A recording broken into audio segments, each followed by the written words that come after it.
आश्रम, जब ये वर्ड माइंड में आता है तो इससे हम क्या समझते हैं? मतलब पहले के ज़माने में बहुत लोग बोलते थे कि इसका आश्रम है, फलाने का आश्रम है, हम इनके आश्रम में जाएंगे तो हम ठीक हो जाएंगे। मतलब इस आश्रम में आखिर मिलता क्या है? भगवान मिल जाते हैं या वहाँ जाके लोग ठीक हो जाते हैं? ऐसा क्या होता है इन आश्रमों में?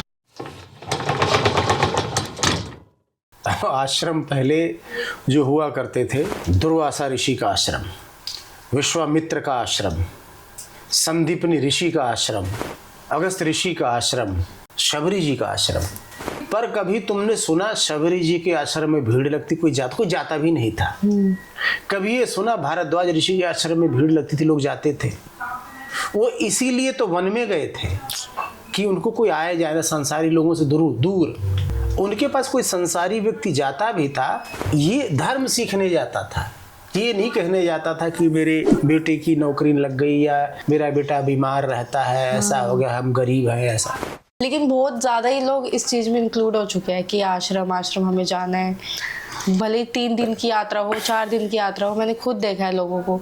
अभी जो बाबाओं को मैंने ऑब्जर्व किया है, जैसे क्या होता था पहले, जैसे हम लोग गृहस्थ हैं, अपना इस संसार के जो भी बाल्यावस्था से लेके जवानी तक पहले पढ़ाई की, फिर नौकरी की, विवाह किया, बच्चे हुए, बच्चे समझदार हो गए, बच्चों के बच्चे हो गए, तो लोग कहते हैं वानप्रस्थ आश्रम, यानी यहाँ का सारा टीन टब्बड़ छोड़ो, वानप्रस्थ, वन को जाओ मतलब वैराग्य, संसार छोड़ो, सारे सुख तो भोग लिए। अब इस चीज़ को बाबाओं ने पलट दिया है।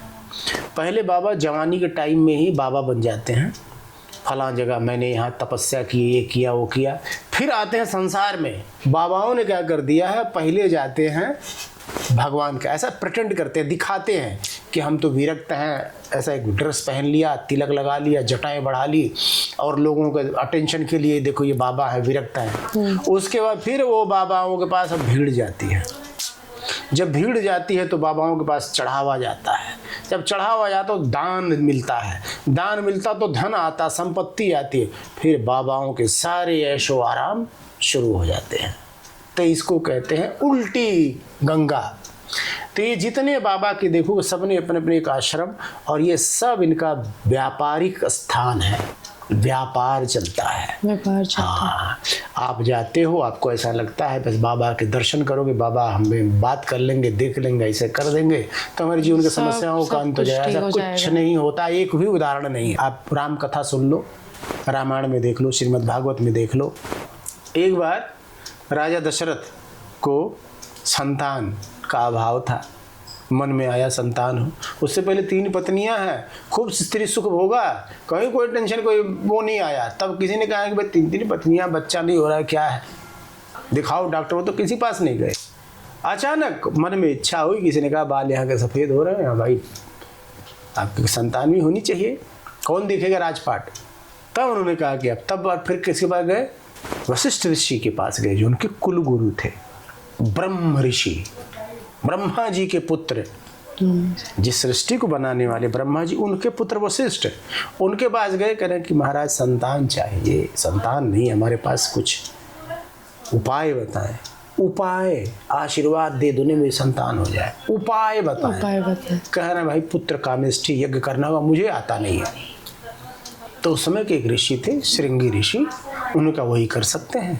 तो कहा तुम एक काम करो, तैयारी करो, मैं मैसेज करवाता हूँ, भिजवाता हूँ। मैं किसी को एक दूत भेजा वशिष्ठ ने श्रृंगी ऋषि के आश्रम में, कि वशिष्ठ ऋषि ने याद किया है। अब देखो इतने बड़े ऋषि, आजकल के बाबाओं का देखो, ये सब कुछ काम, नौकरी लगाते हैं, बच्चा पैदा करते हैं, गरीबी दूर करते हैं, कर्जा दूर करते हैं, कोर्ट कचहरी से मुक्ति दिलाते हैं सारे बाबा। और से एक उदाहरण नहीं मिलेगा। पहले ब्रह्मा जी के पुत्र वशिष्ठ, वो नहीं कर सकते, ये लोग कर सकते। वशिष्ठ ऋषि ने उसको बुलाया जिसको ये विद्या आती थी। विद्या, आजकल किस बाबा को विद्या आती है बताओ? कहते एक मंत्र, पुत्र कामेष्ठी कैसे बता दो, पर सारे हर बाबा दावा करता है। एक करोड़ी सरकार है, इतना बड़ा ठगड़ा, बाप रे बाप। मैं कह रहा हूँ दुनिया को पता नहीं क्या हो गया है, लोग इतने ठस दिमाग के हैं। मैं ताज्जुब करता हूँ मैं कि उसमें उस ठगड़े के अंदर इनको ये लगता है ये विद्या आती है। उसको जो करौली सरकार की दलीलें जिसको मानता है ना, जो भी उसका, इस धरती के सबसे ज़्यादा डफर लोग हैं। सर्टिफिकेट में बता रहा हूँ मैं, इतना बड़ा करौली सरकार को मानने वाला, इस धरती के जो मानने वाले सबसे, दुनिया के सबसे दिमाग के बिल्कुल पैदल कह लो। प्रहार किया, ओम त्रिशूल प्रहार, ओम शिव।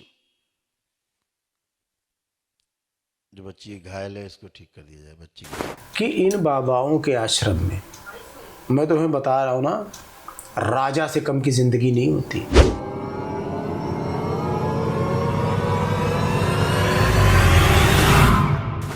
अनिरुद्धाचार्य ये भी कंपनी है। जितनी मैं कह रहा हूँ ये सब कंपनी रन करते हैं।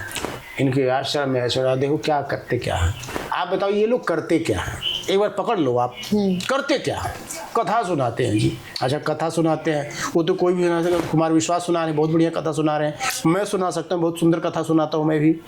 तो हम क्या कम हैं क्या उनसे? लोग का मतलब इस तरीके से ब्रेन वॉश हो चुका है ना, लोगों से ये जो बोलेंगे वो मानने के लिए तैयार है। घर में मूर्ति रख ली, तस्वीरें रख ली इनकी, इनको पूछ रहे भक्त। हाँ। वहाँ पर मंदिर है, वहाँ मंदिर को कोई अब तुम्हें देखो, इस पे कह रहा हूँ, भारद्वाज ऋषि के आश्रम में किसकी मूर्ति थी? संदीपनी ऋषि के आश्रम में किसकी मूर्ति थी? अगस्त ऋषि के आश्रम में किसकी मूर्ति थी? शबरी जी के आश्रम में किसकी मूर्ति, कौन से भगवान की मूर्ति थी? न फोटो न मूर्ति, किसी भी। तो फिर भक्ति वो कैसे करते थे? रूप ध्यान, भगवान का वो स्वरूप, रूप ध्यान। जंगल में और क्या होता था? न खाने की चीज़, न पीने की चीज़, न ऐसी कोई सामग्री, वो भगवान के सबसे करीब। और यहाँ बाबाओं को देखो उल्टा, सरस भोजन आज गुरु जी के लिए बनेगा। हाँ। गुरु जी ये चढ़ावा है, ये वाली जैकेट आई है। हाँ। गुरु जी ये फला भक्त ने गाड़ी रेंज रोवर दी है। गुरु जी ये लैपटॉप, ये एप्पल आईफोन।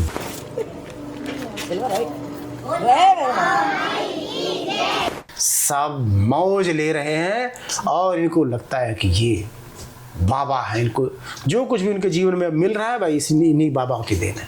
हाँ। आज का मनुष्य इतना डफर हो गया है। इसलिए मैं तुम्हें कहता हूँ, राम कथा सुनो, श्रीमद् भागवत सुनो, उसमें क्या कहते हैं, क्या कहा गया, क्या किया गया है, वैसे करो और जिंदगी मौज लो।